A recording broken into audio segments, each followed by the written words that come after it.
Pourquoi on ne devrait jamais désespérer de la miséricorde d'Allah? Pourquoi faut-il toujours garder une bonne relation avec Allah? Quelle est la vraie raison du désespoir et de la dépression? Veuillez voir la vidéo jusqu'à la fin, ensuite répondez.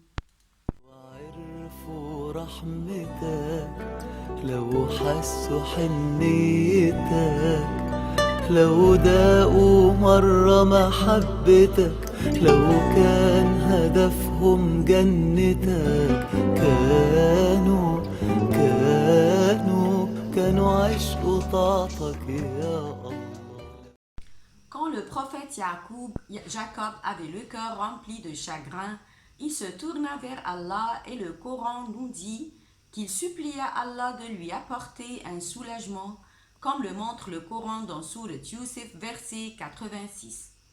Il dit « Je me plains qu'à Allah de mon déchirement et de mon chagrin, et je sais de la part d'Allah ce que vous ne savez pas. » Le prophète Mohammed a également dit « Il n'y a pas de malheur ou de maladie qui frappe un musulman, ni souci, chagrin, mal ou détresse, pas même la piqûre d'une épine, pour lesquelles Dieu n'effacera pas une partie de ses péchés. Pourquoi alors désespérer?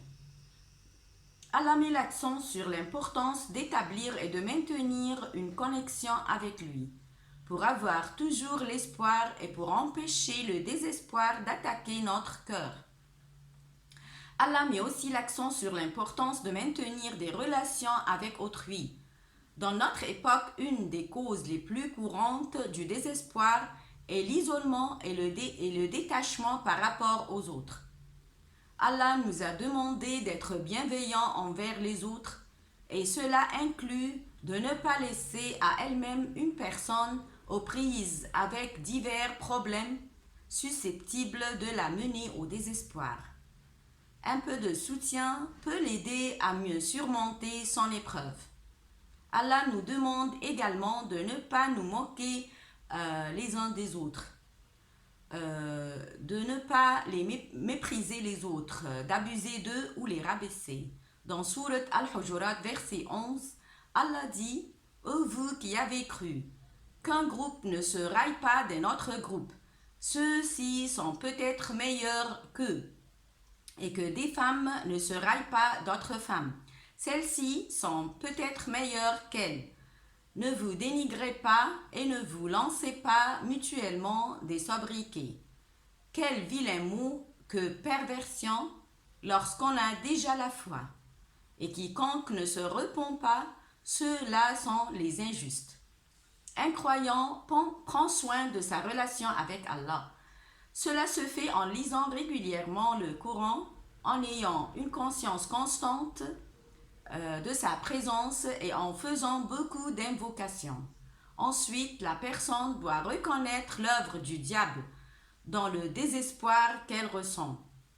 En effet, le diable lui fait imaginer toutes sortes de scénarios plus terribles les uns que les autres, mais complètement faux. Si nous gardons à l'esprit qu'Allah a le contrôle sur toute chose et qu'il souhaite nous voir entrer au paradis, cela nous aidera à laisser nos chagrins et nos soucis derrière nous.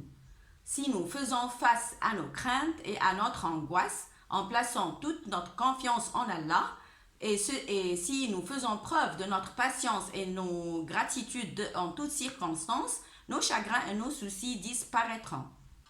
Et je conclus mes paroles par la prière qu'Allah nous a appris dans Sourate Taha, versets 25 à 28.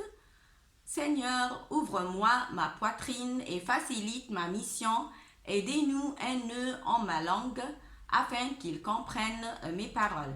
Merci et à bientôt. عفوك ورضاك سامحني يا رب ارزقني يا رب